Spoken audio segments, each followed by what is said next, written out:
Yeah, what up? Alright, so we got this vehicle that just came on a tow truck. I'm not sure exactly what's wrong with it as yet, but we definitely gonna get to the bottom of it and diagnose it for this customer.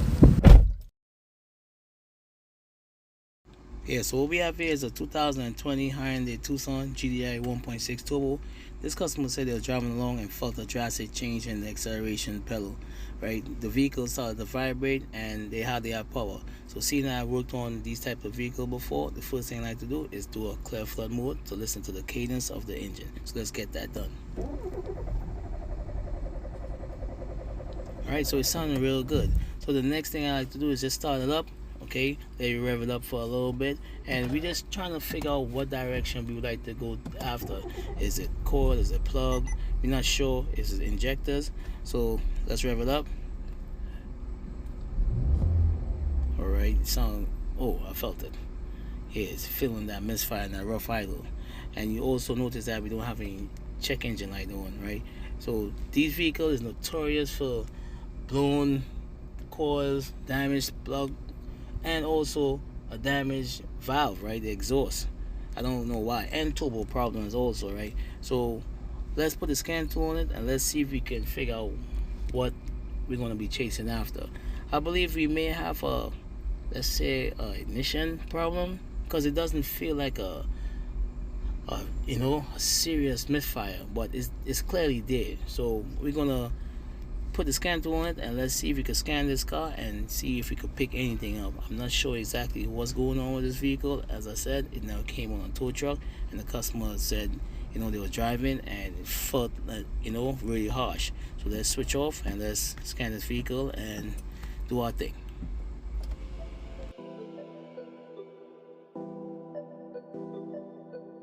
I might let a hater slide on a good day. I'm just trying to catch a vibe, can you feel me? Long as we living our lives, then it's okay. Everything is okay. I might let a hater slide on a good day. I'm just trying to catch a vibe, can you feel me? Long as we living our lives, then it's okay. I'm not seeing any faults on this vehicle at all, but we definitely have a misfire and I can feel it from time to time. Right, so this is where we have to listen to what our butt telling us while we sit in the driver's seat. We can use the scan data on the scan tool to figure out exactly what direction we like to go. And I'm going to just pull up the actual engine speed. Right, we can take that. What else do we have that I can take? The reason why I pull an actual engine speed is because when we have a misfire on any cylinder or cylinder, right, the crankshaft do slow down. So we can take a look at that and see what's going on. Do I need anything else? We can take the map sensor. This is a speed density engine, so the map sensor can let me know if I have any kind of load on the vehicle. So let's take the intake map sensor. Right, what else are we looking for here? Yeah, let's look for misfire. 1, 2 to 4. Yeah, I want to take all those. Right, let's press OK. Alright, so I'm going to start the vehicle up and let's see exactly what we get. Cool. Now the vehicle is very cold right now, so we just gotta let it warmed up. Right, we could probably give it a little snap throttle and see if the misfire raises its head. Put the AC on. Let's see. Right now the map sensor is reading 35 kilopascal, which is good. If I put the AC on, I expect to see it go up, especially with the RPM. So let's see if we can put some load on this vehicle. Let's snap it a little bit. Yep, so everything looking good. I'm not seeing no misfires at all. How do I attack this? So everything is reading like it's supposed to. I'm not getting no misfire, but I'm definitely feeling like a slight rough idle, and from time to time you feel like the engine wanna, the RPM drops off. Okay, let's see if we can go on the hood and see what we can identify. Yeah, so seeing that this is a 1.6 liter gamma type GDI model, this is the dual clutch transmission. So what I'm gonna do next is head to the rear of the vehicle and listen to the exhaust to confirm the misfire. Yep, so we definitely have a misfire. So seeing that the scan tool wasn't able to identify the cylinder or cylinders that has the misfire, we gotta find a different approach how to identify where the misfire is coming from. So I'm not smelling any high fuel scent, so that could rule out a stock injector. So I'm gonna conduct a RC test, right, where I can ensure that it's not a mechanical problem. Although I did a compression test using my ears last time. So I got a high-end clamp hooked onto the negative battery pole, and I also got an ignition sink on number 1 cylinder. Just like a manual compression test, you gotta disable the fuel. So what I did is just disconnect this little bulkhead right here for the injector. Now that we got the ignition sink and the amp clamp connected, we could set up the oscilloscope to catch a waveform. Right, so let me ask my boy if he could help me crank over a few seconds while setting up this. Hold on real quick. Ren, can you crank, please? Alright, you can stop. Okay, so seeing that we obtained both waveforms, let me explain what I'm seeing here. So I gotta zoom in a little bit. Right, so the yellow pattern is the number 1 ignition sink, while the green one is the current being used by the starter. Right, so that's why it's so important to choose the correct battery. Right, you look at your cranking amps, because if you don't have enough cranking amps, then your starter won't be able to, use the current to turn over the flywheel. Right, so we're going to focus on the compression peaks, basically the green ones. So seeing that we have 4 cylinders on this vehicle, I'm expecting to see 4 even green humps. So if we had one missing, or we had like one that's uneven, then that's the cylinder that we're going to have to go after. And I'm just using the yellow waveform as the sink, right? So right now everything is looking good, so I'm going to have to go after the running capture, see if I can take a look at the ignition sink and see if I can narrow down exactly what's going on. So let me show you what So I still have my ignition probe on number 1 cylinder, but what I did is add a delta probe to the tailpipe. And with this method and knowing the firing order, I can identify the misfire, or if we have misfires. So let me stop this and let me show you exactly what's going on. So every time you see that yellow spike, that's the number 1 coil firing. So between that spike, matter of fact, let me see if I can save this and put up on the screen so you can see exactly what I'm talking about. Hold on, let me just save it. And let me just show you. Right, so you can see it better. So every time you see that yellow spike, that's number 1 coil being fired. And if the next time it fires, that's 720 degrees in rotation. So we are going to just use that as a sink. But technically what I'm going to be looking at is the green waveform. And since I had my delta probe in the exhaust pulse, well, in the tailpipe, I'm looking at the downward spike in this case, right?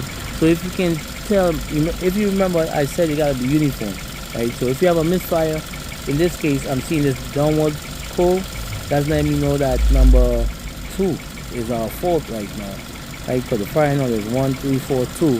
And if it's kind of hard to explain this using this annotation thing, but right now I am on number 2.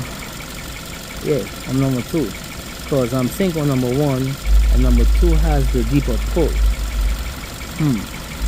Alright, so what I'm gonna do next, I'm gonna swap number 1 and number 2 plug and coil, and if I do that and it follows, and well, you see the downward pull change, then that let me know that the fault is within the plug or the coil. Right, so let me get that done and you see if it follows. Yeah. Okay, so I gotta remove this harness and let's see exactly if we do have a simple fix just by replacing a coil and plug, which will be, make this customer real happy, right? This coil was never replaced before, and this is number 2.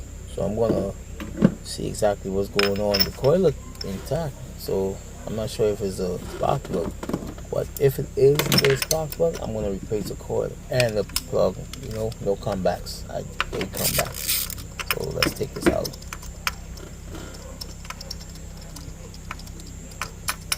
You gotta ensure that we get the right plugs too.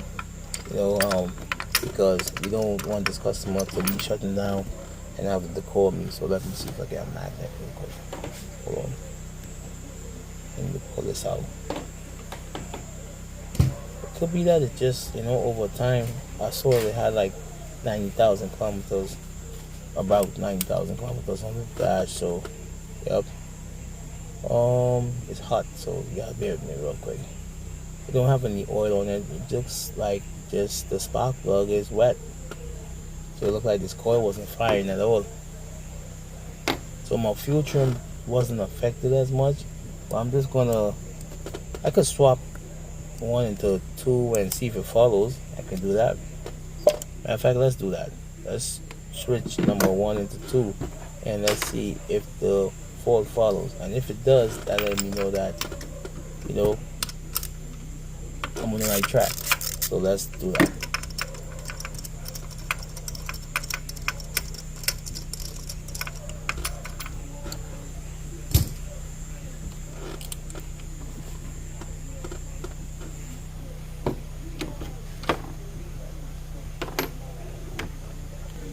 Okay, number 2 is drenched and number 1 is dry. So yep, it looked like we gained some unburned fuel coming through that tailpipe as well. So I'm gonna swap number 1 and number 2 coil and plug, and if it follows, then let me know that we got a fault with the coil that's not firing. I mean, this part of the diagnosing I already figured it out, but I just like to experiment some more, right? And also show guys exactly what's going on. So let's number this so we don't mix it up, because it's kind of easy to mix up. I'm gonna put 1 on 2 and 2 on 1, and we're gonna swap these coils out. I'm just gonna change this coil only and plug. I'm not gonna do, well, let's ensure that all is well before we make a decision. Okay, so this coil was on number 2, so I'm gonna put it in number 1. I'm gonna put number 1 on number 2. The coil and plug. Gotta tighten this up almost a little boo-boo. Right, and once the fault follows, you need a coil and plug. It's that simple, right? I mean, I'm going beyond because I need to ensure that whatever I do fix the vehicle, but also, I mean, check this out. The scan tool wasn't any help at all, so I had to rely on another tool to give me some sort of direction. I won't even say the scan tool didn't give me much help. It let me know that it wasn't fuel or air or vacuum leak and stuff like that, but still, I need to get closer and narrow down exactly where the misfire is coming from. And using the scope, I was able to. So let's swap it and let's do our checks over. I'm going to start the vehicle up and see exactly if it follows. And if it does, well, we're just going to need a coil and a plug, and that's it. This customer definitely going to be ecstatic if they find it's that simple. But you definitely need to have some sort of direction or process when you're doing these sort of misfires, because we wouldn't like that you threw a plug on this and coil and it didn't fix the problem. So that's why I did the RC test first to ensure that it wasn't a mechanical problem. And then after that, then I went out the ignition. So you definitely have to have a process when you're doing these things, as you're gonna make it's gonna be costly. So let's start the vehicle up and let's do a running capture again. Oh, stand by that, put my sync back on. Right, I'm gonna redo the same test. I'm gonna leave my probe in the exhaust, and I'm just gonna get number 1 sync so you can see exactly what's going on. So let's start the vehicle up. Alright, so what I got here is an overlay chart, right? So you can try to see better what I'm seeing. So we look at the brown colors. That's the exhaust pulses box. Right, so from the looks of it, it looks like the fault did move to number 1, because you see that pole, that the valley is basically lower, but it's lower than the others on number 1. So you can tell that we do have a fault on number 1 exhaust, because I swapped 1 to 2. But initially it was on 2. Yes, it is confusing, but I'm just said you can stop the video and you can take a look to try to interpret what I did. So we had it on number 2 and swapped with number 1, and the fault traveled. So with that, now I'm going to make a call on the plug and the coil, seeing that we do have a fault with the ignition. So yeah, it's that simple. So gotta talk to the customer and inform them what my next move is. So I got the okay from the customer to replace the spark plug and the coil. They were very happy that that's it. It wasn't no injury build to be done. As I said, this vehicle is notorious for having damaged exhaust valve. So I'm gonna replace all the spark plugs and just that number 2 coil. I got a question for y'all. You could probably leave a comment down in the box. How many of y'all check the spark plug gaps before y'all install the spark plug? That's something that I recommend that you should supposed to be doing. Like, you know, use a little bit of dielectric grease on your coil. Check the spark plug gap. Ensure that everything is done correctly the first time, so that eliminates the comebacks. I'm definitely gonna call this a fix because this vehicle is running real smooth now. It's kind of loud at first because it's GI, but it tends to calm down after a while. But yeah, we definitely gonna call this a fix. If you like this video, give me a thumbs up. If you'd like to see more of these kind of videos, you know, let me know how you feel down in the comments. I'll do my best. But other than that, you know, I'm gonna call this a fix. It's ripping out clean. It's not even breaking up. So all I did was replace the coil, 1 coil, and 4 plugs. That's it. That's all this car needed. Yeah, so until next time, y'all take it easy. Don't forget to hit that bell notification for more content. Peace.